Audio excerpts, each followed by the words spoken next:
اعوذ باللہ من الشیطان الرجیم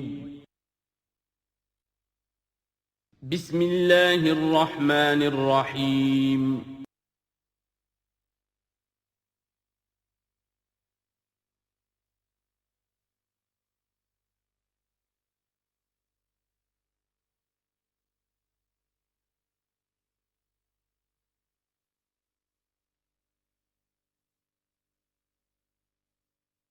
فاعوذ باللہ من الشیطان الرجیم بسم اللہ الرحمن الرحیم ان تجتنبوا کبائر ما تنہون عنہ نکفر عنکم سیئاتکم وندخلکم مدخلا کریما ولا تتمنوا ما فضل اللہ به بعضکم علی بعض للرجال نصیب مما اکتسبوا وللنساء نصیب مما اکتسبن واسألوا اللہ من فضلہ ان اللہ کان بکل شیء علیما صدق اللہ العظیم۔ اب انسانی تمدن کے دو بہت اہم مسائل ہیں اور بڑے گہرے فلسفیانہ اہمیت کے حامل۔ پہلا مسئلہ ہے گناہوں کے بارے میں کہ ان میں ایک تقسیم ہے کبائر اور صغائر کی۔ بڑے بڑے گناہ، سب سے بڑا گناہ شرک ہے، کفر ہے، پھر یہ کہ جو فرائض ہیں ان کا ترک کرنا کبائر میں شامل ہوگا، جو حرام چیزیں ہیں ان کا ارتکاب کبائر میں شامل ہوگا۔ ایک ہے چھوٹی چھوٹی کوتاہیاں جو ہو جاتی ہیں، آداب میں ہو جاتی ہیں، یا اور جو بھی باریک احکام ہیں ان میں کہیں کوتاہی ہو گئی ہے، یا بغیر کسی ارادے کے کہیں کسی کی بات ایسی کہہ بیٹھے ہیں کہ جو غیبت کے حکم میں آ گئی ہے، ارادہ نہیں تھا لیکن بات نکل گئی ہے، وغیرہ وغیرہ۔ اس میں جو ایک ہیلدی ایٹیچیوڈ ہے وہ یہ ہے کہ کبائر کا پورے اہتمام کے ساتھ بندوبست کیا جائے کہ اس سے انسان بالکل پاک ہو جائے، فرائض کی پوری ادائیگی، محرمات سے اجتناب مطلق۔ اور یہ چھوٹی چیزیں جو ہیں ان کے بارے میں نہ تو زیادہ ایک دوسرے پر نکیر کی جائے، نہ ایک دوسرے پر گرفت کی جائے، نہ کچھ اس پر بہت زیادہ جو ہے اپنے دل کے اندر بھی دل گرفتگی کی جائے، بلکہ ان کے بارے میں توقع رکھی جائے کہ اللہ تعالیٰ معاف فرما دے گا، استغفار کرے بھی آدمی۔ اور یہی صغائر ہیں جو نیکیوں کے ذریعے سے خود بخود بھی ختم ہوتے رہتے ہیں۔ یہ جو آتا ہے کہ جو شخص وضو کرتا ہے صحیح طریقے پر بیٹھ کر اطمینان سے، تو جب وہ ہاتھ دھوتا ہے تو ہاتھوں کے گناہ جھڑ جاتے ہیں، آنکھوں میں پانی ڈالتا ہے آنکھوں کا گناہ جھڑ جاتا ہے، وغیرہ وغیرہ۔ تو یہ وہ صغائر ہیں۔ ان الحسنات یذہبن السیئات، یہ نیکیاں جو ہیں ان بدیوں کو دور کر دیتی ہیں۔ کبائر معاف نہیں ہوتے اس سے۔ نیکیوں سے جن گناہوں کی معافی کا از خود اعلان ہے قرآن میں، وہ کبائر نہیں صغائر ہیں۔ کبائر توبہ کے بغیر وہ نہیں بخشے جا سکتے، توبہ کرنی ہوگی۔ اور جو اکبر الکبائر ہے شرک، اس کے بارے میں تو 2 مرتبہ اس صورت میں آئے گا، ان اللہ لا یغفر ان یشرک بہ ویغفر ما دون ذلک لمن یشاء، وہ ہم پڑھیں گے بعد میں۔ لیکن ایک پرورٹڈ قسم کی مذہبی شخصیت ہوتی ہے، مذہبی مزاج، پرورٹڈ، مست شدہ۔ جو کبائر ہیں وہ تو ہو رہے ہیں، سود خوری ہو رہی ہے، جو کچھ ہو رہا ہے حرام خوری ہو رہی ہے، چھوٹی چھوٹی باتوں پر نکیر ہو رہی ہے، یہ پائنچا تمہارا نیچے کیوں چلا گیا ہے، اس کے اوپر ساری گرفت ہو رہی ہے، یہ کیا ہو گیا ہے، تمہاری داڑھی جو ہے شرعی نہیں ہے، اس کے اوپر گرفت ہو رہی ہے۔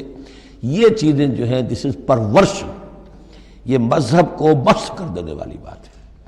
قرآن مجید میں اس معاملے کو 3 جگہ پر نقل کیا گیا ہے کہ یہ فلسفہ جو ہے کہ چھوٹی چیزوں کے بارے میں درگزر سے بھی کام لو، اور یہ کہ بہت زیادہ متفکر بھی نہ ہو، سینس آف پروپورشن ہونا چاہیے۔ ان تجتنبوا کبائر ما تنہون عنہ، اگر تم اجتناب کرتے رہو گے ان بڑے بڑے گناہوں سے جن سے کہ تمہیں روکا جا رہا ہے، نکفر عنکم سیئاتکم، تمہاری چھوٹی برائیوں کو ہم خود ہی دھوتے رہیں گے، پاک کرتے رہیں گے، صاف کرتے رہیں گے۔ جو بھی نیک کام کرو گے ان کے حوالے سے وہ جو فروگزاشتیں ہیں وہ خود بخود بھی دھلتی رہتی ہیں۔ وندخلکم مدخلا کریما، اور تمہیں داخل کریں گے بہت ہی باعزت جگہ پر، جہاں کیا تمہارا مقام جو ہے باعزت اکرام کے ساتھ ہوگا۔ یہ مضمون سورہ شورى میں بھی آیا ہے، پھر سورۃ النجم میں بھی ہے، 3 مرتبہ یہ مضمون قرآن میں آیا ہے۔ دوسرا مسئلہ جو ہے انسانی معاشرے میں وہ فضیلت کا ہے۔ اب ظاہر بات ہے کہ تمام انسانوں کو ایک جیسا تو نہیں بنایا ہے اللہ نے، کسی کو خوبصورت بنا دیا، کسی کو بدصورت بنا دیا، کسی کا قد اونچا ہے، کوئی ٹھگنے قد کا ہے، لوگ اس پر ہنستے ہیں۔ یا کسی کو مرد بنا دیا، کسی کو عورت بنا دیا. اب عورت اپنے اندر ہی اندر کڑھتی رہے مجھے عورت کیوں بنایا، تو اس کا حاصل کیا ہوگا؟ یا کوئی بدصورت انسان ہے، ٹھنگنا ہے کسی اور اعتبار سے، دوسرا شخص ہے وہ دیکھتا ہے کہ وہ تو بڑا اچھا ہے، تو اب اس کے اوپر کڑھنے کی بجائے کیا ہونا چاہیے کہ اللہ تعالیٰ نے مجھے جو کچھ دیا ہے مجھے اس کے اوپر صبر اور شکر کرنا چاہیے. اور جو فضل ہے کسی اور چیز میں بھی ہو سکتا ہے، میں نیکی میں آگے بڑھ جاؤں، میں خیر کے کاموں میں آگے بڑھ جاؤں، میں علم میں آگے بڑھ جاؤں، تو یہ چیزیں جو ہیں انسان دوسری چیزوں سے اپنی ان کی تلافی کر لے، بجائے اس کے کہ ایک نیگیٹو اس کی سائیکالوجی ڈیولپ ہوتی چلی جائے، کڑھنا اور اندر ہی اندر جھڑتے رہنا، جس سے کہ پھر طرح طرح کی جو ذہنی بیماریاں پیدا ہوتی ہیں انہی کانفلکٹس کی وجہ سے، انہی فرسٹریشنز کی وجہ سے مینٹل بیلنس آدمی لوز کر بیٹھتا ہے. تو اس کی بجائے دیکھیے کس قدر عمدہ تعلیم دی جا رہی ہے. وَلَا تَتَمَنَّوْا مَا فَضَّلَ اللَّهُ بِهِ بَعْضَكُمْ عَلَىٰ بَعْضٍ، اور تمنا نہ کیا کرو اس شے کی کہ جس کے ذریعے سے اللہ نے تم میں سے بعض کو بعض پر فضیلت دے دی ہے. اب اللہ کی دی ہوئی فضیلت ہے، اس میں آپ تمنا کریں، اور دوسری طرف یہ کہ اس میں حسرت ہو جائے. اب اس میں خاص طور پر جو مسئلہ ہے انسانوں میں، جو آج کا سب سے بڑا مسئلہ ہے دنیا میں، جیسا کہ میں نے بتایا ایکسپلائٹ کیا جا رہا ہے، مساوات مرد و زن. اب یہ بھی ایک فضیلت ہے، کسی کو اللہ نے مرد بنایا، کسی کو عورت بنایا. اب پہلی بات یہ بتائی جا رہی ہے للرجال نصیب مما اکتسبوا، مردوں کے لیے حصہ ہے اس میں سے کہ جو وہ کمائیں گے، وللنساء نصیب مما اکتسبن، اور عورتوں کے لیے حصہ ہے اس میں سے جو وہ کمائیں گی. یعنی جہاں تک نیکیوں کا معاملہ ہے، بدیوں کا معاملہ ہے، خیرات کا معاملہ ہے، حسنات کا معاملہ ہے یا سیئات کا معاملہ ہے، اس میں بالکل ایکویلٹی ہے. مرد نے نیکی کمائی اس کے لیے، عورت نے نیکی کمائی اس کے لیے، اس میں برابری ہے. عورت نیکی میں مرد سے آگے نکل جائے. اتنے مرد ہوں گے کروڑوں کہ جو رش کریں گے حضرت خدیجہ کے مقام پر کہ جو ان کا نمایاں ہوگا قیامت کے دن، یا حضرت عائشہ یا حضرت فاطمہ کا مقام، تو وہ عورتیں تھیں اور مرد ہوں گے بڑے بڑے، لیکن یہ کہ ان کی خاک کو بھی نہیں پہنچ سکیں گے. تو یہ ہے کہ اس میں تسلیم کرے آدمی، تسلیم و رضا کہ جو بھی اللہ نے مجھے بنا دیا اور مجھے دیا ہے، اب مجھے اس میں بہتر سے بہتر کرنا ہے. یہ میرا شاکلہ تو اللہ کی طرف سے آ گیا ہے، کل یعمل علی شاکلتہ، اور جو ہم پڑھ چکے سورہ بقرہ میں کہ لا یکلف اللہ نفسا الا وسعہا، وسع جو ہے وہ اللہ نے بنا دی ہے. تو اب اس آیت کو بھی غلط کوٹ کیا جاتا ہے کمائی کے لیے کہ عورتیں بھی کما سکتی ہیں. دیکھیے لکھا ہوا نصیب مما اکتسبن، ان کے لیے حصہ ہے اس کمائی میں سے جو انہوں نے کیا. اچھا کمائی سے مراد یہ سمجھ لیجئے قرآن مجید میں صرف ایک جگہ ایسی ہے سورہ بقرہ میں جو ہم پڑھ چکے ہیں جہاں کسب کا لفظ آیا ہے معاشی جد و جہد اور معاشی کمائی کے لیے. باقی پورے قرآن میں کسب آتا ہے اعمال کے لیے، کسب حسنات، کسب سیئات، بدیاں کمانا، بھلائیاں کمانا، کسب اس کے لیے. اور دلیل اس کی یہاں کیا ہے، مما اکتسبنا نصیب. اگر تو ایک عورت نے کمائی کی ہے، تنخواہ 10,000 کی ہے تو 10,000 میں سے 2,000 تو نہیں ملے گا اسے، باقی 8,000 شارٹ نہیں جائے گا. تو نصیب مما اکتسبن نہیں ہے وہ. تو اگر کسی کی واقعی کوئی کام کرتی ہے خاتون، اگر کوئی اس میں حرام پہلو نہیں ہے، پیشہ جو ہے وہ بھی شریفانہ ہے، اس میں جو بھی آداب ہیں پردے کے، سطر کے، حجاب کے، وہ بھی ملحوظ رکھے ہوئے، ٹھیک ہے. تو جو کمائی اس کی پوری اس کی ہوگی، اس کا حصہ تو نہیں ہوگا. اعمال میں البتہ آیا ہے کہ اعمال میں جو ہے مختلف اعمال کے مراتب ہوتے ہیں، کتنا خلوص نیت کتنا تھا، آداب کتنے ملحوظ رکھے. یہ ہم سورہ بقرہ میں حج کے ذکر میں بھی پڑھ چکے ہیں کہ ان لوگوں کے لیے بھی نصیب مما کسبوا، جو انہوں نے کمایا ہوگا اس میں سے حصہ ملے گا. تو یہاں پر یہ نیکی اور بدیوں کا تذکرہ ہے. یعنی جہاں تک مورل لیول ہے اس میں عورت اور مرد برابر ہیں. ہیومن ڈگنیٹی، ہیومن آنر اس میں برابر ہے، مورل لا برابر ہے. لیکن یہ ہے کہ باقی جو معاشرتی ذمہ داریاں ہیں اور ان کے حوالے سے جو تقسیم کار اللہ نے رکھی ہے اس کے اعتبار سے فرق ہے. اب اس فرق کے ساتھ اگر عورت ریکنسائل نہ کرے اور اس پر کڑھتی رہے اور مرد کے بالکل برابر ہونے کی کوشش کرے تو فساد کا جو سارا معاملہ جو ہے اس معاشرے کا وہ فساد کے نظر ہو جائے گا. وَاسْأَلُوا اللَّهَ مِنْ فَضْلِهِ، اور اللہ سے اس کا فضل تلاش کرو. اے اللہ تو نے مجھے اس معاملے میں کم رکھ دیا ہے، اے اللہ مجھے اس معاملے کے اندر تو مجھے ہمت دے، میں ترقی کروں. تو اللہ تعالیٰ بہت سے لوگوں کو کسی اور پہلو سے نمایاں کر دیتا ہے. ان اللہ کان بکل شیء علیما، یقیناً اللہ تعالیٰ ہر شے کا علم رکھتا ہے. وَلِكُلٍّ جَعَلْنَا مَوَالِيَ مِمَّا تَرَكَ الْوَالِدَانِ وَالْأَقْرَبُونَ. اب آخر میں پھر ایک مرتبہ جو ہے قانون وراثت کی اہمیت کو دیکھیے. اور ہر ایک کے لیے ہم نے مقرر کر دیے ہیں حصے وراثت میں جو بھی چھوڑتے ہیں والدین یا رشتہ دار۔ والذین عقدت ایمانکم، ایک نیا مسئلہ یہ پیدا ہو گیا تھا کہ ایک دوستی ہوتی ہے، بھائی چارہ ہوتا ہے، یا مدینے میں حضور نے مسلمانوں کو بھائی بھائی بنا دیا تھا، ایک انصاری ایک مہاجر بھائی، تو کیا ان کا وراثت میں حصہ ہے؟ نہیں، یہ وراثت میں حصہ منہ بولے بھائیوں کا نہیں ہے، منہ بولے بیٹے کی کوئی حیثیت نہیں شریعت میں، منہ بولے بھائی کا کوئی حصہ نہیں ہے۔ ہاں اپنی زندگی میں تم نے والذین عقدت ایمانکم، جن کے ساتھ تمہارا کوئی معاہدہ ہوا ہے، کوئی دوستی ہوئی ہے، فآتوہم نصیبہم، انہیں ان کا حصہ دے دیا کرو، یعنی اپنی زندگی میں ان کے ساتھ جو بھلائی کرنا چاہو، کوئی ہبہ کرنا چاہو اپنی وراثت میں سے بھی، اپنی وراثت میں سے وصیت کرنا چاہو، یہ کر سکتے ہو۔ لیکن جو کہ قانون وراثت میں طے ہو گیا ہے، لا وصیت لوارث، پھر وارث کے لیے کوئی وصیت بھی نہیں، اور وہ یہ کہ بہرحال وراثت میں حقدار کوئی اور نہیں ہوگا سوائے اس کے کہ جس کو اللہ نے مقرر کر دیا ہے۔ ان اللہ کان علی کل شیء شہیدا، یقیناً اللہ تعالیٰ ہر چیز پر گواہ ہے۔ اب آئی ہے وہ آیت اصل میں کانٹے دار آیت جو ہے، جو عورتوں کے حلق سے بہت مشکل سے اترتی ہے، کانٹا بن کر اٹک جاتی ہے۔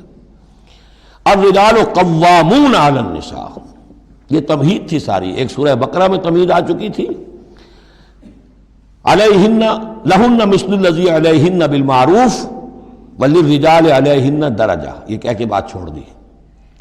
آگے آئے لا تتمنوا ما فضل اللہ بعضهم علی بعض، اور مزید اس کے لیے ذہنی جو ہے تیاری کر دی۔ اب آ رہی ہے وہ چیز جو چبھنے والی چیز ہے۔ الرجال قوامون علی النساء، مرد عورتوں پر حاکم ہے۔ یہ میں ترجمہ زور دے کر رہا ہوں۔ یہ قامہ جو ہے، قامہ جب علا کے ساتھ آئے گا تو کچھ اور معنی ہوں گے، قامہ بے کے ساتھ آئے گا کچھ اور معنی ہوں گے۔ قامہ بے کسی شے کو قائم کرنا، کونوا قوامین بالقسط، اسی سورہ مبارکہ میں آیت آ جائے گی، کونوا قوامین بالقسط، عدل کو قائم کرنے والے بن کر کھڑے ہو جاؤ۔ قامہ علا، کسی کے اوپر سر پر مسلط ہونا، یہ ہے گویا کہ ایک درجہ حاکمیت ہے۔ گھر کے ادارے میں حاکم ہونے کی حیثیت مرد کو حاصل ہے۔ سربراہ خاندان جو ہے وہ مرد ہے، عورت نہیں ہے۔ عورت کو بہرحال اس کے ساتھ ایک وزیر کی حیثیت سے کام کرنا ہے، یہ ہے اس کا اصل رول۔ اسی لیے میں بیان کر چکا ہوں کہ وہ جو نسیان کا معاملہ تھا، اللہ تعالیٰ نے اس کے اندر چونکہ یہ سیکنڈ رول پلے کرنا ہے اسے یقیناً اس کے جذبات کو تو زیادہ ٹھیس پہنچنے کا امکان رہے گا۔ آدمی کو ہر انسان، مرد بھی چاہتا ہے میری بات چلے، عورت چاہتی ہے میری بات چلے۔ اب آخر کار کس کی بات چلے گی؟ یا تو دونوں کسی طریقے سے کسی مسئلے میں متفق ہو جائیں، اور عورت جو ہے بیوی اپنے شوہر کو دلیل سے اپیل سے جس طرح قائل کر لے تو معاملہ ٹھیک ہو گیا۔ اب اگر نہیں ہو رہا معاملہ تو اب کس کی رائے چلے گی؟ مرد کی رائے چلے گی۔ تو کس کو اس سے ایک صدمہ پہنچے گا؟ عورت کو پہنچے گا۔ لیکن اس صدمے کا ہی جو ہے انفلوئنس، اس کو کم کرنے کے لیے سیفٹی والو، نسیان کا مادہ اللہ تعالیٰ نے عورت میں زیادہ رکھ دیا۔ اسی لیے پھر اس قانون شہادت کے اندر ایک مرد کی جگہ 2 عورتوں کو وہاں پر اس کا نصاب رکھا گیا۔ الرجال قوامون علی النساء بما فضل اللہ بعضهم علی بعض۔ اب یہ دوسری بات ہے کہ اگر وہ شوہر حاکم ہو کر ظلم کرتا ہے، ان کے حق ادا نہیں کرتا ہے، تو اللہ کے یہاں بڑی سخت پکڑ ہوگی۔ یہ تو دوسری بات ہے بالکل۔ لیکن یہ کہ جو قانون ہے اسلام کا وہ یہی ہے کہ یہ اختیار دیا گیا، اب آپ اس اختیار کا غلط استعمال کر رہے ہیں، آپ اس کو ظلم کا ذریعہ بنا رہے ہیں، تو اس کی سزا اللہ تعالیٰ کے ہاں آپ کو مل جائے گی۔ بما فضل اللہ بعضهم علی بعض، بسبب اس فضیلت کے جو اللہ نے بعض کو بعض پر دی ہے، وبما انفقوا من اموالہم، اور بسبب اس کے کہ جو وہ خرچ کرتے ہیں اپنے مال۔ اب دیکھیے یہ خرچ کرنے کا معاملہ اسلام میں شادی سے شروع ہو گیا۔ شادی مرد کی بھی ضرورت ہے، عورت کی بھی ضرورت ہے، لیکن مرد مہر دیتا ہے، عورت مہر وصول کرتی ہے۔ تو جو خرچ کرنے والا ہے اب اس کی ایک حیثیت دوسری ہو گئی۔ پھر گھر میں اس کا نان نفقہ پورا جو ہے، اس کا خرچہ، اس کی ذمہ داری، اس کو سپورٹ کرنا شوہر کے اوپر ہے، تو اب وہ مال خرچ کر رہے ہیں۔ بما انفقوا من اموالہم، فالصالحات، تو نیک بیویاں کون ہیں؟ جو کہ ایک یوں سمجھیے قرآن کے نزدیک ایک عورت کا جو اچھا کردار ہونا چاہیے، ایک خاتون خانہ کی جو بہترین روش ہونی چاہیے، وہ یہاں 3 الفاظ میں آئی ہے۔ فالصالحات، نیک بیویاں قانتات، ایک تو فرما بردار ہوتی ہیں، شوہروں کی فرما بردار۔ حافظات للغیب، غیب میں حفاظت کرنے والیاں، یعنی ظاہر بات ہے کہ مال ہے کسی کا تو گھر میں ہے، وہ تو کام پہ چلا گیا ہے، اب وہ کس کی حفاظت میں ہے؟ بیوی کی حفاظت میں ہے۔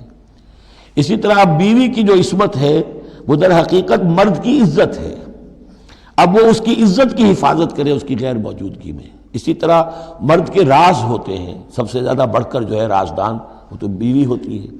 تو تین اعتبارات سے حافظات للغیب، حافظات للغیب، غیب میں حفاظت کرنے والیاں شوہر کے مال کی، شوہر کے رازوں کی اور شوہر کی عزت کی۔ بما حفظ اللہ، اللہ کی حفاظت سے، حفاظت ہے تو اللہ کی، لیکن جیسے رازق اللہ ہے لیکن کام تو انسان کو کرنا پڑتا ہے، رزق کمانا پڑتا ہے۔ واللاتی تخافون نشوزہن، اور وہ خواتین کے جن کے بارے میں تمہیں اندیشہ ہو جائے ان کے اندر سرکشی کا، ضد ہے، ہٹ دھرمی ہے، بات نہیں مان رہی ہیں، اپنی بات منوانی ہے، کسی نہ کسی طریقے سے گھر کی فضا خراب کی ہوئی ہے، یہ ہے نشوز۔ ذہناً تسلیم نہ کرنا کہ میری حیثیت جو ہے وہ بہرحال شوہر کے تابع دار کی ہے، اس کو اگر تسلیم نہیں کریں گے تو ظاہر بات ہے فرکشن ہوگی، اور فرکشن جو ہے اس کے نتیجے کے اندر وہ گھر کے اندر جو ہے وہ ایک فساد پیدا ہوگا۔ واللاتی تخافون نشوزہن فعظوہن، تو ان کو پہلے تو نصیحت کرو، واہجروہن فی المضاجع، دوسرے تنبیہ کے طور پر ان سے تعلق اپنے بستر علیحدہ کر لو اور ان کے ساتھ وہ تعلق ذل و شو جو ہے کچھ عرصے کے لیے بند کر دو۔ وَاضْرِبُوهُنَّ، اس پر بھی ٹھیک نہ ہو تو انہیں مارنے کی بھی اجازت ہے۔ اس میں حضور نے جو روکا ہے وہ یہ ہے کہ چہرے پر نہ مارا جائے اور کوئی ایسی مار نہ ہو جس کا مستقل نشان جسم پر پڑے۔ اب یہ چیزیں اللہ کا کلام ہے، اس کے اندر جو ہے کوئی ہمارے لیے کوئی جھجک نہیں ہے، معاشرتی زندگی کو ٹھیک رکھنے کے لیے اس کی ضرورت پیش آئے تو وہ بھی کرنی ہوتی ہے۔ فَإِنْ أَطَعْنَكُمْ، پھر اگر وہ تمہاری اطاعت کریں، فَلَا تَبْغُوا عَلَيْهِنَّ سَبِيلًا، تو اب ان پر خام خواہ کی زیادتی کرنا، پچھلے غصے نکالنا، بار بار جو ہے وہ اپنے غصے کا اظہار کرنا، یہ بھی ٹھیک نہیں ہے۔ ان اللہ کان علیٰ کبیرا، یقیناً اللہ تعالیٰ بہت بلند ہے، بہت بڑا ہے۔ وَإِنْ خِفْتُمْ شِقَاقَ بَيْنِهِمَا، اور اگر تمہیں یہ اندیشہ ہو گیا ہو کہ ان میں تو اب زدم زدہ ہو گئی ہے اور یہ اب ساتھ اب چلنا ان کا مشکل ہے، شوہر میں بیوی میں مزاجوں کا اختلاف ہے اور اس کی وجہ سے کوئی زدم زدہ، عورت بھی اکڑ گئی ہے، مرد بھی اکڑا ہوا ہے، تو اب ٹھیک ہے کیا کریں ہم؟ تو اس میں ایک کوشش کرنے کا حکم دیا پہلے، فَبَعْثُوا حَكَمًا مِّنْ أَهْلِهِ وَحَكَمًا مِّنْ أَهْلِهَا، تو ایک حکم مقرر کرو ثالث، لڑکے والوں میں سے، شوہر والوں میں سے، شوہر کے خاندان میں سے، اور ایک حکم جو ہے اس عورت یا لڑکی کے خاندان والوں میں سے۔ ان یریدا اصلاحا، اگر وہ دونوں چاہیں گے اصلاح، یوفق اللہ بینہما، اللہ تعالیٰ ان کے مابین موافقت پیدا کر دے گا۔ لیکن ان یریدا میں مراد دونوں ہو سکتے ہیں، یعنی ایک تو یہ کہ اگر واقعتاً شوہر اور بیوی جو ہے چاہتے ہیں کہ موافقت ہو جائے، ہوتا ایسا ہے کسی وقت جو ہے وہ نفسیاتی گرہ ایسی بن جاتی ہے کہ وہ بھی چاہتا ہے کہ معاملہ درست ہو جائے اور وہ بھی چاہتی ہے کہ درست ہو جائے، لیکن اب یہ کہ اب اس میں گرہ ایسی پڑ گئی ہے، مقطع میں آ پڑی ہے سکون دسترانہ بات کہ اب اس میں کسی طریقے سے مسئلہ حل نہیں ہو رہا، تو حکمین آ جائیں گے تو وہ بات کو گرہ کھولیں گے، ادھر سے کچھ سنیں گے، ادھر سے سنیں گے، کچھ اس کی وضاحت ہوگی، ادھر کی وضاحت ہوگی تو ہو جائے گا۔ اور ایک یہ بھی ہو سکتا ہے کہ اس سے مراد حکمین ہوں کہ اگر حکمین پوری سی کوشش کریں گے تو اللہ تعالیٰ ان کے مابین موافقت پیدا کر سکتا ہے۔ میرا رجحان پہلی رائے کی طرف زیادہ ہے۔ ان اللہ کان علیما خبیرا، یقینا اللہ تعالیٰ بہت علیم اور خبیر ہے۔ اب جیسا کہ اس سے پہلے بھی سورہ بقرہ میں بھی جو اہل کتاب کے ساتھ بنی اسرائیل کے ساتھ میثاق لیا گیا تھا تو اس میں جو چیزیں آئی تھیں وہ یوں سمجھیے امہات شریعہ، دین کی بنیادیں کیا تھیں۔ ہم نے معاہدہ لیا تھا اللہ کے ساتھ شرک نہیں کرو گے، والدین کے ساتھ نیک احسان کرو گے، قرابت داروں کے ساتھ وغیرہ وغیرہ۔ اب یہ دوسرا مقام آ رہا ہے کہ شریعت کے اندر کیا چیزوں ہیں جو اہم تر ہیں جن کو سامنے رکھنا چاہیے معاشرتی سطح پر۔ سب سے پہلی بات وَاعْبُدُوا اللَّهَ وَلَا تُشْرِكُوا بِهِ شَيْئًا، پہلا حق اللہ کا ہے، اللہ کی بندگی اور پرستش کرو، اس کے ساتھ کسی کو شریک نہ ٹھہراؤ۔ نمبر 2 وَبِالْوَالِدَيْنِ إِحْسَانًا، یہ 4 مقامات قرآن میں ہیں جہاں اللہ کے حق کے فوراً بعد والدین کے حق کا تذکرہ ہے۔ والدین کے ساتھ حسن سلوک، یہ بھی ہمارے ہاں کے خاندانی نظام کے لیے بہت اہم بنیاد ہے کہ والدین کے ساتھ ان کا ادب ہو، ان کی خدمت ہو، ان کے ساتھ حسن سلوک ہو، ان کے سامنے آواز پست رکھی جائے۔ بڑی تفصیل سے سورہ بنی اسرائیل میں یہ بات آئے گی لیکن یہ کہ یہ ہمارے معاشرے میں خاندان کے استحکام کی یہ بھی ایک بہت اہم بنیاد ہے۔ وَبِذِي الْقُرْبَىٰ، قرابت داروں کے ساتھ، وَالْيَتَامَىٰ وَالْمَسَاکِین، اور یتیموں کے ساتھ اور مسکینوں کے ساتھ، وَالْجَارِ ذِي الْقُرْبَىٰ، اور وہ ہمسایہ جو قرابت دار بھی ہو۔ پہلے عام طور پر محلے ایسے ہی ہوتے تھے، ایک ہی قبیلہ ایک جگہ رہ رہا ہے، رشتہ داری بھی ہے، ہمسائے کی بھی ہے۔ وَالْجَارِ الْجُنُبِ، اور اجنبی ہمسایہ بھی ہو سکتا ہے، جیسے آج کل شہروں میں ہوتے ہیں ہمسائے اجنبی ہوتے ہیں۔ وَالصَّاحِبِ بِالْجَنبِ، اور ایک عارضی قسم کی بھی ہمسائیگی ہوتی ہے کہ جو آپ کے برابر بیٹھا ہوا ہے، آپ بس میں بیٹھے ہیں، آپ کے برابر بیٹھا ہوا، یہ بھی آپ کا ہمسایہ ہے، جو کسی بھی اعتبار سے آپ کے ساتھ ہے، آپ کے پاس بیٹھنے والا ہے، اس کے ساتھ بھی نیک سلوک۔ وابن سبیل، اور مسافر کے ساتھ نیک سلوک۔ وما ملکت ایمانکم، اور جو بھی تمہارے لونڈی غلام ہیں، جو تمہاری ملک یمین ہیں، ان کے ساتھ بھی نیک سلوک۔ ان اللہ لا یحب من کان مختالا فخورا، اللہ کو بالکل پسند نہیں ہے وہ لوگ کہ جو مختال ہیں، شیخی خوڑے اور اکڑنے والے، فخر کرنے والے، اکڑ کرنے والے۔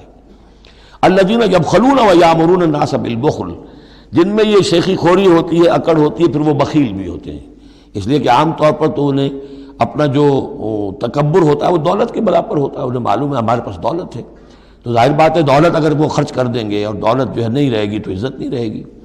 جو کہ بخل کرتے ہیں، وہ یامرون الناس بالبخل، اور لوگوں کو بھی نیکی بخل کا حکم دیتے ہیں، کیونکہ جب لوگ دیکھتے ہیں کہ یہ لوگ ذرا خرچے کے اندر کمی کرتے ہیں تو انہیں اندیشہ ہوتا ہے کہ یہ ہمیں ملامت کریں گے، تم بڑے بخیل ہو، تو اس سے پہلے ہی کیوں نہ کہو بابا یہ اس طرح نہ کیا کرو، تم خام پیسے اڑاتے ہو، کچھ نہ کچھ بچا کے رکھا کرو اور وقت پہ کام آئے گا، تو بجائے اس کے کہ آپ کو کوئی ڈیفنس لینا پڑے پہلے ہی آفنس لیجئے، تو یامرون الناس بالبخل، وہ لوگوں کو بھی بخلی کا مشورہ دیتے ہیں کہ عقل کے ناخن لو۔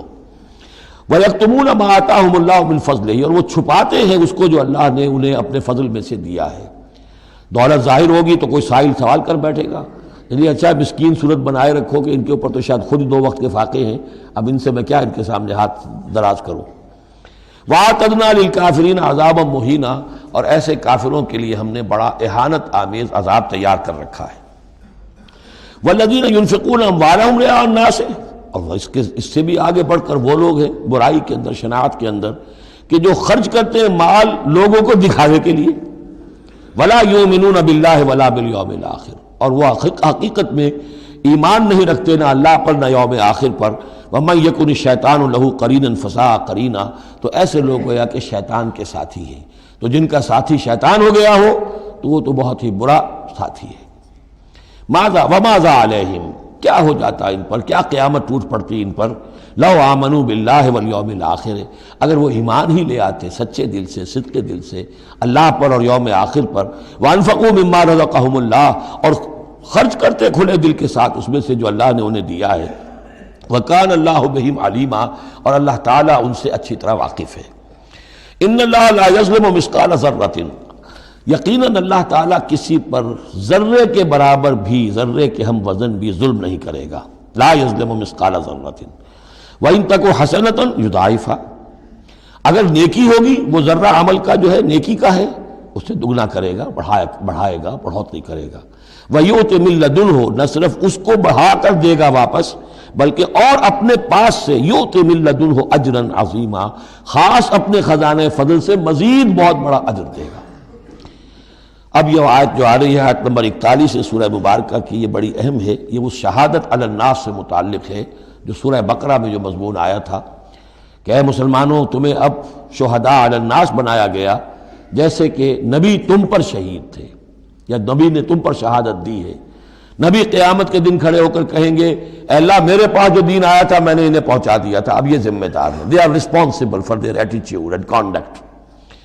تو یہ بات تمہیں کہنی ہے قیامت کے دن کھڑے ہو کے، اے اللہ ہم نے اپنے زمانے کے لوگوں تک تیرا دین پہنچا دیا تھا، اب اس کے بعد جو بھی طرز عمل ہے یہ جواب دیں۔ ایسا نہ ہو کہ الٹا وہ ہمارے اوپر مقدمہ کرے کہ اللہ ان بدبختوں نے ہمیں نہیں پہنچایا، یہ خزانے کے سانپ بن کر بیٹھے رہے۔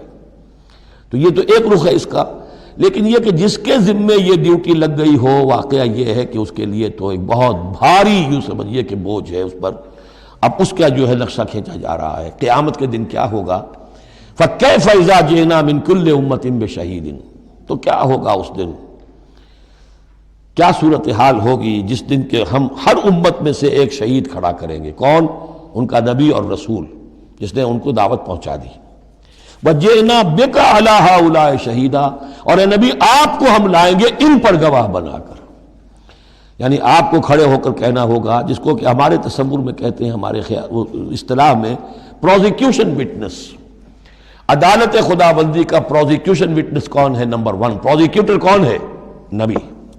اے اللہ تیرا پیغام جو پہنچا تھا میں نے پہنچا دیا تھا، now they are accountable responsible. تو اس کے کیا معنی ہوئے؟ اپنی ہی قوم کے خلاف گواہی آ گئی نا۔ علا کا لفظ یہاں بھی نوٹ کر لیجیے، علی ہؤلاء شہیدا۔ علی ہمیشہ مخالفت کے لیے آتا ہے۔ ہم توقع میں ہیں کہ ہمیں تو شفاعت ملے گی میٹھی میٹھی، یہاں کڑوا معاملہ ہے۔ اے اللہ یہ بدبخت ہے جنہیں میں دین دے کر گیا تھا، ان کا کام تھا دین پھیلانا، انہوں نے خود دین کو چھوڑ دیا۔ تو نبی شفاعت کریں گے یا نبی مقدمہ قائم کریں گے؟ وقال الرسول یا رب ان قوم اتخذوا هذا القرآن مہجورا، اور کہیں گے رسول کہ اللہ میری اس قوم نے قرآن کو ترک کر دیا تھا۔ اس آیت کے بارے میں ایک واقعہ بھی ہے کہ ایک مرتبہ حضور صلی اللہ علیہ وسلم نے حضرت عبداللہ ابن مسعود سے کہا کہ مجھے قرآن سناؤ۔ انہوں نے عرض کیا حضور آپ کو سناؤں؟ آپ پر تو نازل ہوا ہے۔ فرمایا ہاں لیکن مجھے کسی دوسرے سے سن کر کچھ اور حظ حاصل ہوتا ہے، لطف آتا ہے۔ سورہ نساء انہوں نے پڑھنی شروع کی، شروع سے لے کے پڑھتے جا رہے ہیں۔ ظاہر بات ہے کہ حضور بھی سن رہے ہیں، باقی اور صحابہ بھی ہوں گے، اور حضرت عبداللہ ابن مسعود کی گردن نیچی ہے، پڑھ رہے ہیں۔ جب اس آیت پر پہنچے فَكَيْفَ إِذَا جِئْنَا مِن كُلِّ أُمَّةٍ بِشَهِيدٍ وَجِئْنَا بِكَ عَلَىٰ هَٰؤُلَاءِ شَهِيدًا، تو حضور نے فرمایا حسبک حسبک، بس کرو بس کرو۔ اور عبداللہ ابن مسعود نے سر اٹھا کر دیکھا تو حضور کی آنکھوں سے آنسوؤں کی لڑیاں چل رہی تھیں۔ اپنی قوم کے خلاف مجھے گواہی دینی ہوگی۔ وَجِئْنَا بِكَ عَلَىٰ هَٰؤُلَاءِ شَهِيدًا يَوْمَئِذٍ يَوَدُّ الَّذِينَ كَفَرُوا، اس دن یہ چاہیں گے کافر، وَعَصَوُا الرَّسُولَ، جنہوں نے کفر کیا تھا اور رسول کی نافرمانی کی تھی، لَوْ تُسَوَّىٰ بِهِمُ الْأَرْضُ، کسی طرح زمین پھٹ جائے، شق ہو جائے، ہم اس میں دفن ہو جائیں اور ہمیں نسیم منسیہ کر دیا جائے۔ وَلَا يَكْتُمُونَ اللَّهَ حَدِيثًا، اللہ سے وہ کوئی بات چھپا نہیں سکیں گے۔ یا ایھا الذین آمنوا لا تقربوا الصلاۃ وانتم سکارى، اہل ایمان نماز کے قریب نہ جاؤ اس حال میں کہ تم نشے کی حالت میں ہو۔ اب یہ وہ سورہ بقرہ میں جو آیا تھا یسألونک عن الخمر والمیسر، اس کا اگلا قدم آ گیا کہ اس کے اندر جو خباثت ہے، شناعت ہے، جو برائی کا پہلو ہے، اس کو ایک مرتبہ اور اجاگر کیا۔ یا ایھا الذین آمنوا لا تقربوا الصلاۃ وانتم سکارى حتی تعلموا، جب تک کہ نشہ اتر نہ جائے اور تمہیں معلوم ہو کہ تم کیا کہہ رہے ہو۔ اس واقعات بھی بیان ہوتے ہیں کہ ایسا ہوا کہ نشے میں نماز پڑھائی کسی نے، اس لیے کہ شراب ابھی حرام مطلق تو ہوئی نہیں تھی، تو اس میں قل یا ایھا الکافرون لا اعبد ما تعبدون، اس کی بجائے اعبد ما تعبدون، میں بھی بندگی کرتا ہوں اسی کی جس کی تم کرتے ہو، تو وہ تو کفر ہو گیا۔ تو اس پر خاص طور پر یہ آیت نازل ہوئی، حتی تعلموا ما تقولون، جب تک کہ تم سمجھ نہ رہے ہو شعور کے ساتھ کہ تم کیا کہہ رہے ہو۔ اب اس میں ایک اشارہ ادھر بھی ہو گیا، بے سمجھے نماز پڑھنا بھی ایسا ہی ہوا پھر، یعنی یہ کہ جو روکا جا رہا ہے، ایک تو مدہوشی کی وجہ سے سمجھ میں نہیں آ رہا اور غلط سلط پڑھ رہے ہیں، اور ایک سمجھتے ہی نہیں۔ قرآن کہہ رہا ہے حتی تعلموا ما تقولون، تمہیں معلوم ہونا چاہیے کیا کہہ رہے ہو تم۔ اب جنہیں قرآن مجید کے معنی نہیں آتے، نماز کے معنی نہیں آتے، انہیں کیا پتہ ہے کیا کہہ رہے ہیں۔ وَلَا جُنُبًا إِلَّا عَابِرِي سَبِيلٍ حَتَّىٰ تَغْتَسِلُوا، اسی طریقے اگر تم حالت جنابت میں ہو، اگر اپنی بیویوں سے تم نے وہ تعلق قائم کیا ہو، مباشرت کی ہو، یا یہ کہ اور کسی اور طرح کی اسی وہ احتلام وغیرہ کی شکل ہو گئی ہو، تب بھی تم نماز کے قریب نہ جاؤ حتیٰ تغتسلوا، جب تک کہ غسل نہ کر لو۔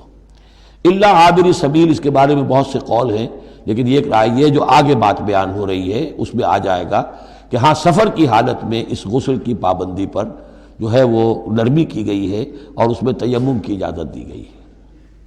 وَإِن كُنتُم مَرْضَىٰ، اور اگر تم ہو بیمار، أَوْ عَلَىٰ سَفَرٍ، آدمی مریض ہے، نہانے میں اندیشہ ہے، بخار بہت تیز ہے یا کچھ اور ہے معاملہ ہے، أَوْ عَلَىٰ سَفَرٍ، یہ سفر میں ہے، أَوْ جَاءَ أَحَدٌ مِّنكُم مِّنَ الْغَائِطِ، یا یہ کہ تم میں سے کوئی جو ہے قضائے حاجت کے بعد آیا ہے، أَوْ لَامَسْتُمُ النِّسَاءَ، یا تم نے عورتوں کے ساتھ مباشرت کی ہے، فَلَمْ تَجِدُوا مَاءً، اور تم پانی نہ پاؤ، یعنی یہ تمام صورتیں کہ جس میں غسل واجب ہے یا یہ کہ وضو واجب ہے، تو ان دو صورتوں میں سے اگر بیماری راستے میں حائل ہے سفر میں ہونے کی وجہ سے پانی نہیں ہے یا کوئی اور وجہ ایسی ہے کہ پانی ہے دستیاب نہیں ہے، فَتَيَمَّمُوا صَعِيدًا طَيِّبًا، تو تیمم کر لیا کرو.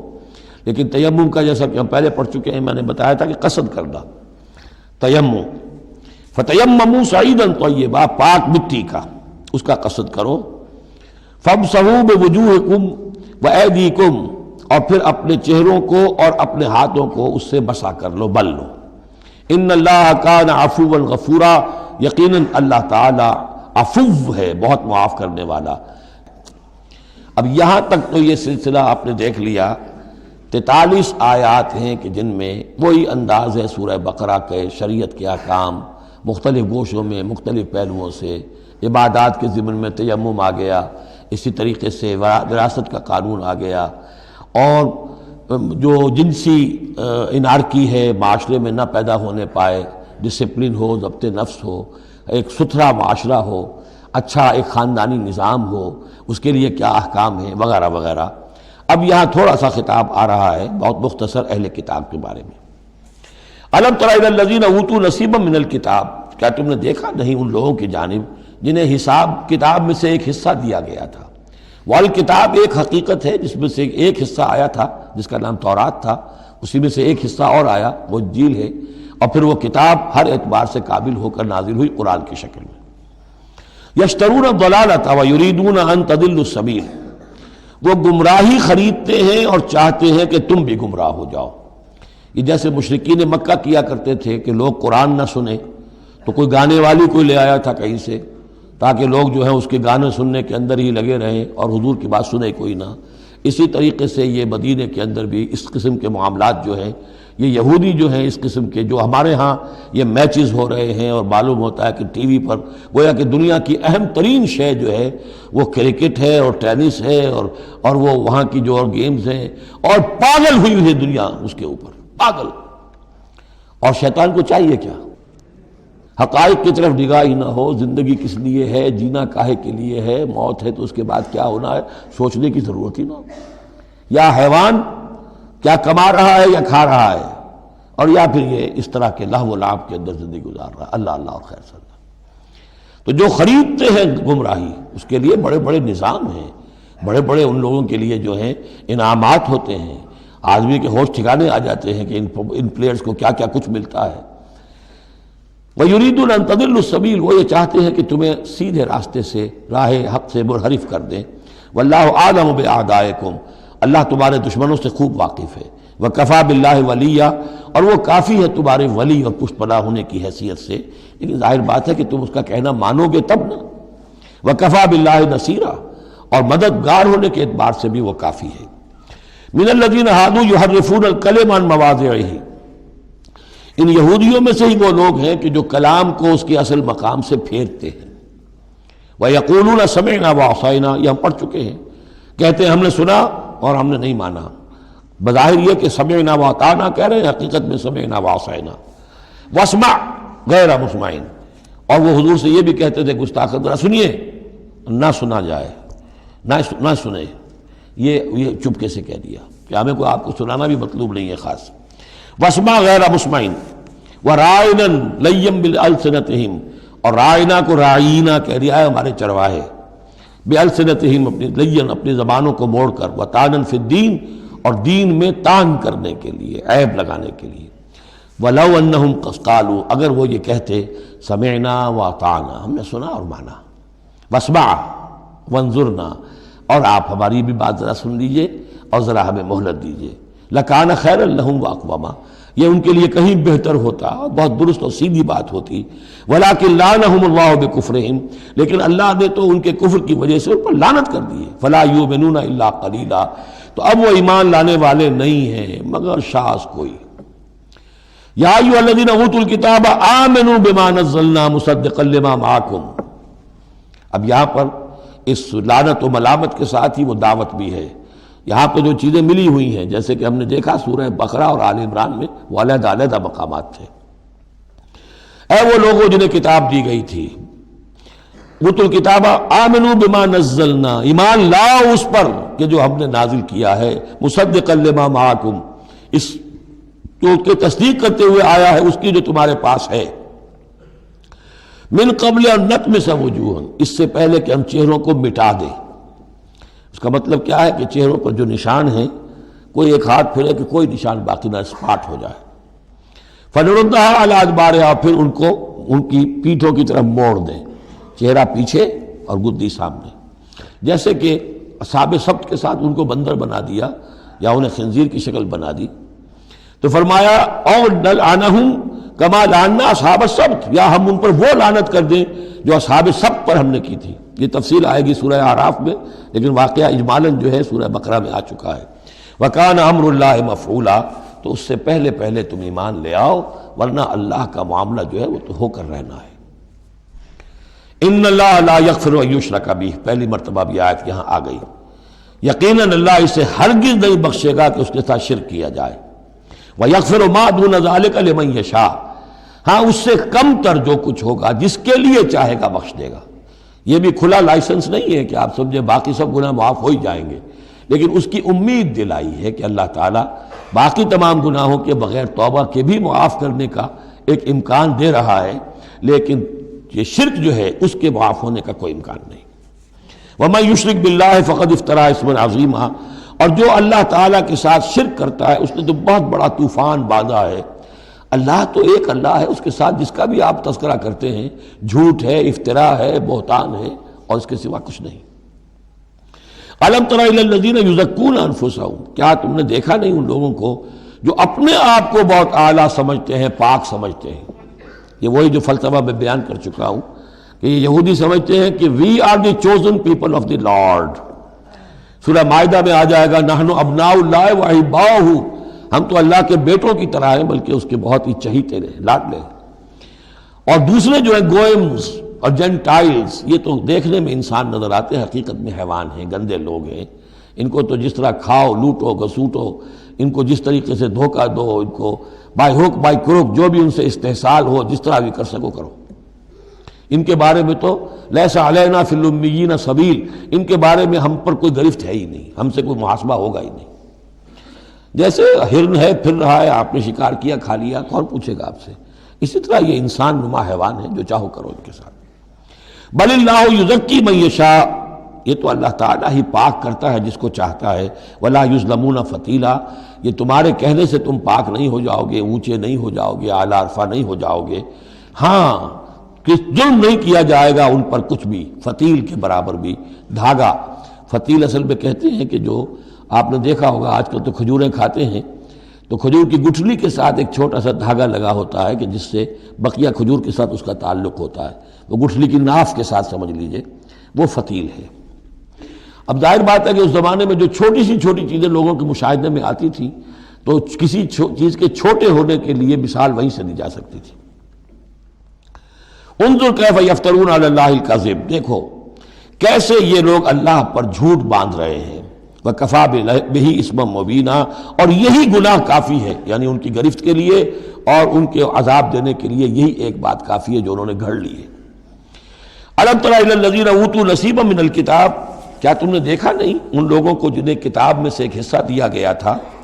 یؤمنون بالجبت والطاغوت ویقولون للذین کفروا ہؤلاء اہدی من الذین آمنوا سبیلا، وہ ایمان لاتے ہیں بتوں پر اور شیطان پر، طاغوت پر، اور کہتے ہیں ان لوگوں کے سے کہ جنہوں نے کفر کیا، یعنی مشرکین، ہؤلاء اہدی من الذین آمنوا، ان اہل ایمان سے تو یہ زیادہ ہدایت پر ہیں، اہدی سبیلا، یہ لوگ زیادہ راستے پر برحق ہیں۔ یہ ہوتا ہے زدہ زدہ میں۔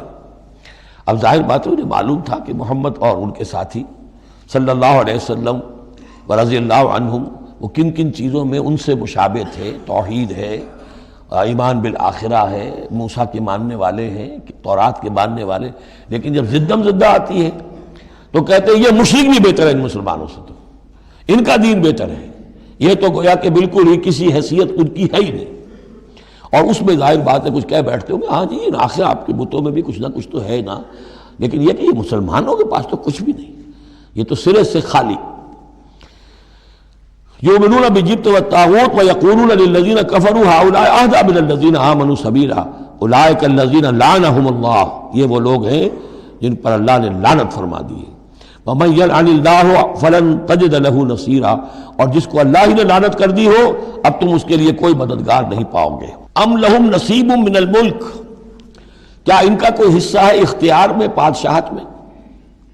یعنی جو تقسیم کر لی ہے کہ یہ سب کچھ ہمارے لیے ہے، باقی انسان جو ہیں وہ گوئمز ہیں، جنٹائلز ہیں، یہ کس اختیار سے کیا؟ ان کے پاس اختیار ہے یہ انسانوں میں یہ تقسیم اور تفریق۔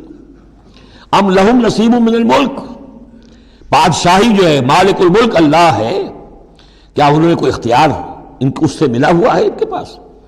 فَإِذَا لَا يُؤْتُونَ النَّاسَ نَقِيرًا، اگر ایسا کہیں ہوتا تو یہ کسی ایک انسان کو تل کے برابر بھی کوئی شے دینے کو تیار نہ ہوتے اگر ان کا اختیار ہوتا۔ ام یحسدون الناس علی ما آتاہم اللہ من فضلہ، کیا یہ حسد کر رہے ہیں لوگوں سے اس پر کہ جو اللہ تعالیٰ نے انہیں اپنے فضل میں سے عطا کر دیا ہے؟ قرآن عطا کر دیا امیین میں، آخری نبی بھیج دیا امیین میں جنہیں حقیر سمجھتے تھے، اب اس پر حسد ہے، اس کی آگ میں جل رہے ہیں۔ ام یحسدون الناس علی ما آتاہم اللہ من فضلہ فقد آتینا آل ابراہیم الکتاب والحکمت وآتیناہم ملکا عظیما، تو ہم نے آل ابراہیم کی نسل کو عطا فرمائی کتاب بھی، حکمت بھی، اور انہیں بہت بڑی حکومتیں بھی دی۔ یعنی تمہیں بھی اگر ملی تھی تو ابراہیم کی نسل ہونے کے ناطے سے ملی تھی، کتاب ملی، تورات ملی، انجیل ملی، تو یہ جو دوسری نسل ہے یہ بھی تو اسی ابراہیم کی نسل ہے۔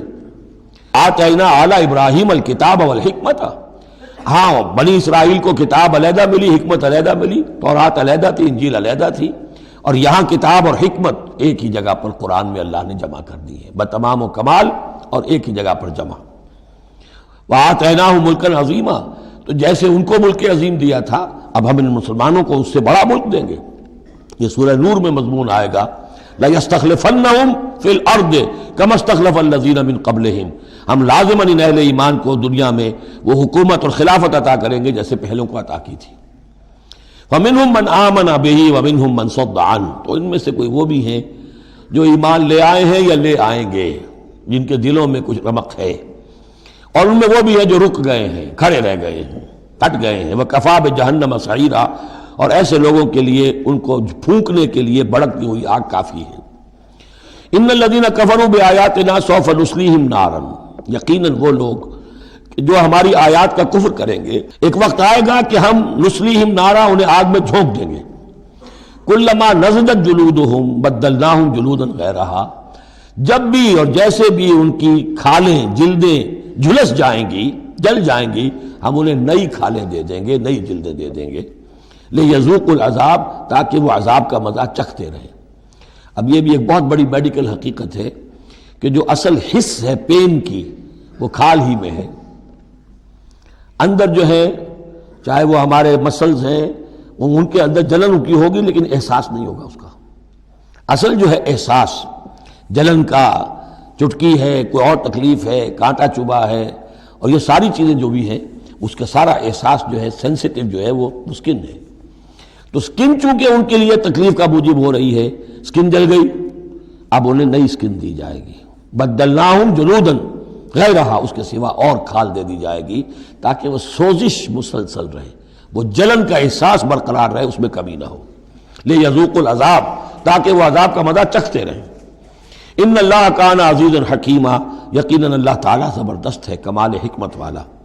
والذین آمنوا وعملوا الصالحات، وہی سائملٹینیس کنٹراسٹ، جب جہنمیوں کا تذکرہ ہوا ہے تو اہل جنت کا تذکرہ بھی ہے، اور وہ لوگ جو ایمان لائے اور جنہوں نے نیک عمل کیے، سندخلہم جنات تجری من تحتہا الانہار، ان قریب انہیں ہم داخل کریں گے ان باغات میں جن کے دامن میں ندیاں بہتی ہوں گی، خالدین فیہا ابدا، اور وہ رہیں گے ان میں ہمیشہ ہمیش، لہم فیہا ازواج مطہرۃ، ان کے لیے اس میں ہوں گی بڑی پاک باز بیویاں، وندخلہم، اور ہم انہیں داخل کریں گے ذلا ذلیلا، ایسی ٹھنڈی چھاؤں، گہری چھاؤں کے اندر ہم انہیں داخل کریں گے، ذل اور ذلیل، بہت ہی ٹھنڈی چھاؤں۔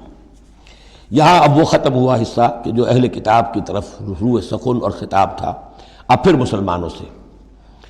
ان اللہ یامرکم ان تؤدوا الامانات الی اہلہا، اور یہ دو تین آیتیں نہایت اہم ہیں قرآن مجید کی۔ سارا اسلام کا سیاسی، قانونی، دستوری نظام اس میں ہے۔ ان اللہ یامرکم ان تؤدوا الامانات الی اہلہا، پہلی بات تو یہ اللہ تمہیں حکم دیتا ہے کہ امانات سپرد کرو اس کے اہل لوگوں کو. فَإِذَا حَكَمْتُمْ بَيْنَ النَّاسِ أَن تَحْكُمُوا بِالْعَدْلِ، اور جب لوگوں کے درمیان فیصلہ کرو تو عدل سے فیصلہ کرو. پہلی بات یہ ہے کہ جو بھی آپ سیاسی نظام بناتے ہیں، انتظام کرتے ہیں، اس میں منصب ہوتے ہیں، منصبوں کی پھر ذمہ داریاں ہوتی ہیں تو اختیارات بھی ہوتی ہیں. اس کو دیکھ کر دینا چاہیے کہ کون اہل ہے. یہ کہ برادری کی وجہ سے، رشتہ داری کی وجہ سے، کسی کی دولت کی وجہ سے، کسی کے دھونس کی وجہ سے اگر آپ نے کیا تو خیانت کی ہے. پھر یہ امانت ہے. اس امانت کا استعمال صحیح ہونا چاہیے. عام معنی میں بھی امانت، جو بھی امانت کسی نے رکھوائی ہے اسے واپس لوٹانی ہے. لیکن یہاں یہ وہ معاشرتی زندگی اور جو بھی ایک اجتماعی زندگی کے جو اہم اصولوں کی حیثیت سے بات آ رہی ہے کہ ان تؤدوا الامانات الی اہلھا، جو بھی اہل ہیں اس کی استطاعت اور اہلیت رکھنے والے. Number 2 judiciary. وَإِذَا حَكَمْتُمْ بَيْنَ النَّاسِ أَن تَحْكُمُوا بِالْعَدْلِ. پہلی چیز ہے سیاسی نظام. کس کو امیر بناؤ، امیر المومنین بناؤ، کس کے لیے تم ہیڈ آف دی اسٹیٹ بناؤ، کیا کرو.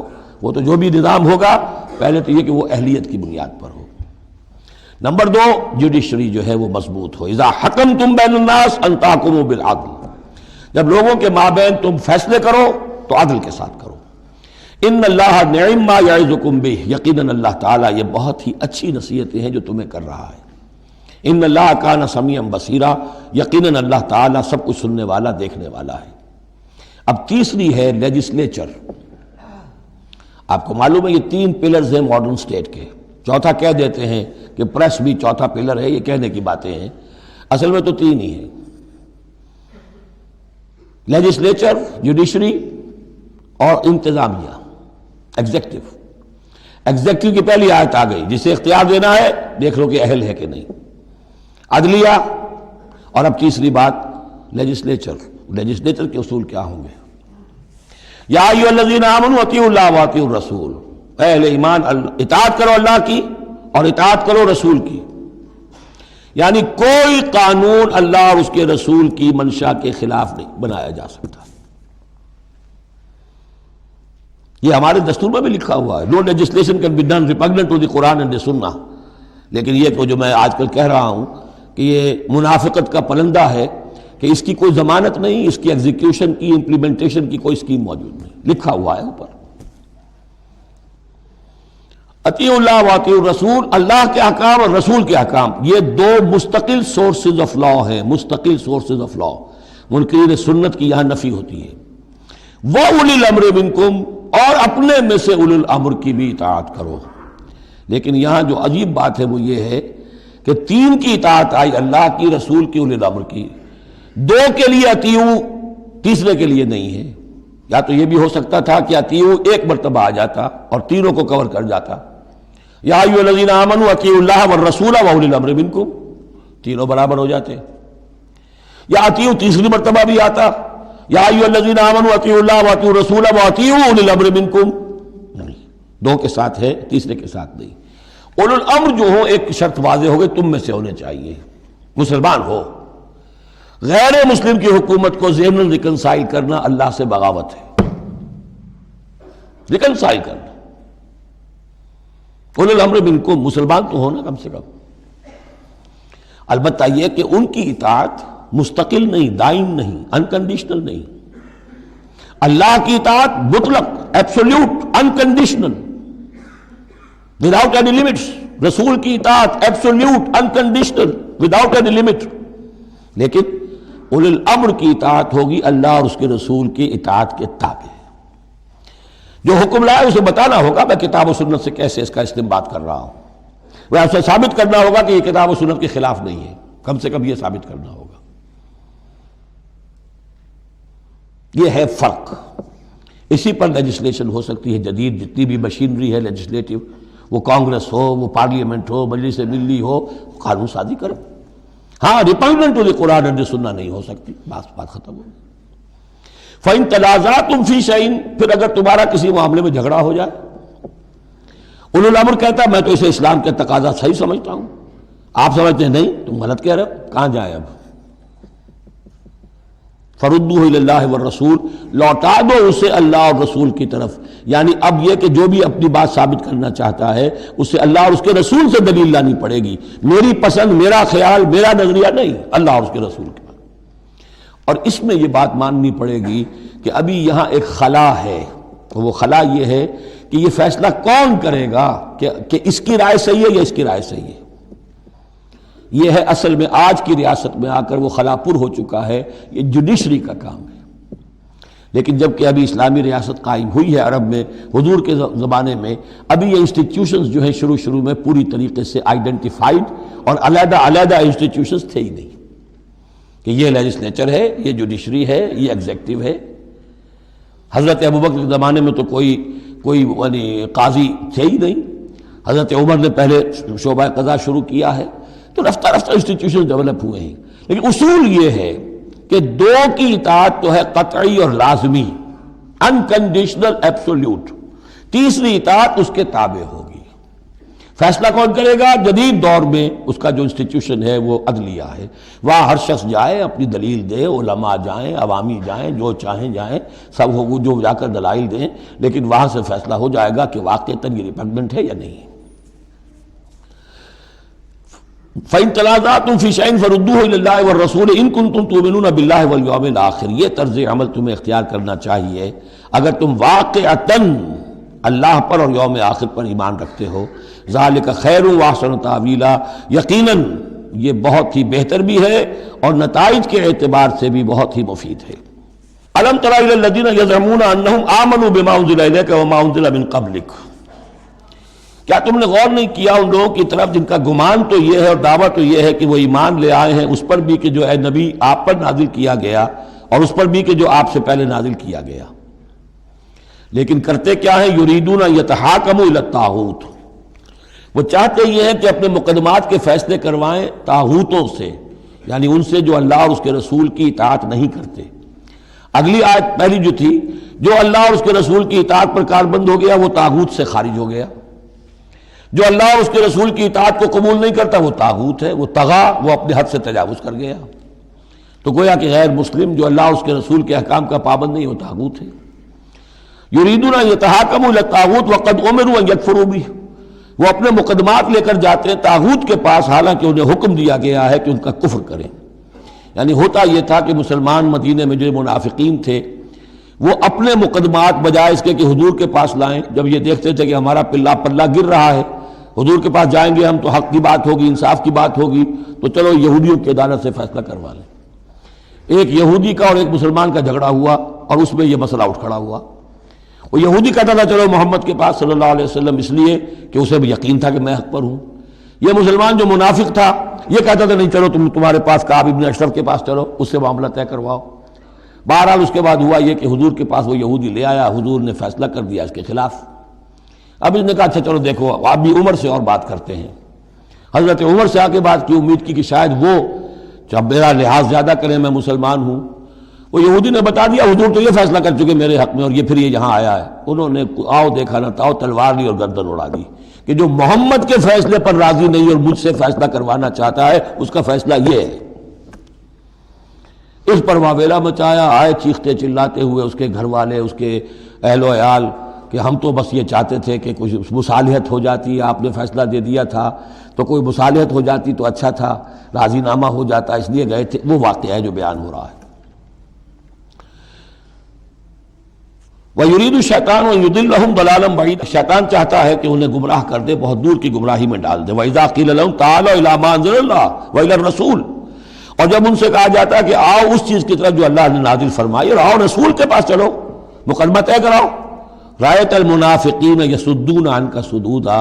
تو اے نبی آپ دیکھتے ہیں کہ یہ منافق رکتے ہیں آپ کے پاس آنے سے کنی کتراتے ہیں. صدا یصدو یہ میں عرض کر چکا ہوں، رکنے کے معنی میں بھی ہے، روکنے کے معنی میں بھی ہے. فَكَيْفَ إِذَا أَصَابَتْهُم مُّصِيبَةٌ بِمَا قَدَّمَتْ أَيْدِيهِمْ. تو پھر کیسے جبکہ ان کے اوپر کوئی مصیبت آ گئی اپنے کرتوت کی وجہ سے. جب چیختے چلایا ہے عمر نے یہ کر دیا، وہ تو مقدمہ قائم کرنا چاہتے تھے عمر کے خلاف. لیکن یہاں یہ ہے کہ فَكَيْفَ إِذَا أَصَابَتْهُم مُّصِيبَةٌ بِمَا قَدَّمَتْ أَيْدِيهِمْ، ان کے اپنے ہاتھوں کے کرتوتوں کی وجہ سے جو مصیبت آ گئی، ثُمَّ جَاءُوكَ، پھر وہ آپ کے پاس آئے، يَحْلِفُونَ بِاللَّهِ، اور اللہ کی قسمیں کھاتے ہوئے آئے، إِنْ أَرَدْنَا إِلَّا إِحْسَانًا وَتَوْفِيقًا، ہم تو احسان بھلائی چاہتے تھے، موافقت چاہتے تھے، راضی نامہ چاہتے تھے، اس لیے عمر کے پاس گئے تھے۔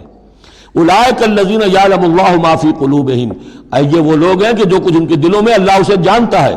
فاعرض عنہم، تو اے نبی ان سے آپ رخ پھیر لیجئے، وعظہم، اور ان کو ذرا نصیحت کیجئے، ڈانٹیے ڈپٹیے، وقل لہم فی انفسہم قولا بلیغا، اور ایسی بات کہیے ان سے جو ان کے دلوں میں اتر جائے۔ اس آیتوں کے اترنے کے بعد حضرت عمر رضی اللہ تعالیٰ عنہ کو حضور نے پھر بری قرار دیا کہ اللہ کی طرف سے ان کی برات آ گئی ہے، توثیق آ گئی ہے، اور کہتے یہ ہیں کہ اسی دن سے ان کا لقب فاروق بنا ہے، پھر حق و باطل میں فرق کر دینے والا۔ وما ارسلنا من رسول الا لیطاع باذن اللہ۔ اب ایک بات نوٹ کر لیجئے، منافقت جو یہاں پر زیر بحث آئے گی سورہ مبارکہ میں، وہ 3 عنوانات کے تحت ہے۔ منافقوں پہ نماز بھاری نہیں تھی، روزہ بھاری نہیں تھا، 3 چیزیں بھاری تھیں۔ ایک، رسول کی اطاعت، اور یہ بڑی نفسیاتی بات ہے، رسول انسان ہے، ہم جو رسول کی اطاعت کرتے ہیں تو رسول ہمارے لیے ایک انسٹیٹیوشن کی حیثیت رکھتے ہیں صلی اللہ علیہ وسلم۔ 2 ہاتھ 2 پاؤں 2 آنکھوں والا رسول ہمارے پاس موجود نہیں ہے، ان کے سامنے انسان موجود تھا، اس کے بھی 2 ہاتھ ہیں، اس کے بھی 2 پاؤں ہیں، اس کی 2 آنکھیں ہیں۔ انسان کی اطاعت کرے یہ بہت مشکل ہے، جیسا کہ جماعتوں میں ہوتا ہے۔ امیر کی اطاعت سے زیادہ بھاری کام کون سا ہے؟ بڑا مشکل کام، اپنی رائے کو پیچھے ڈالیں تو امیر کی رائے پر چلیں۔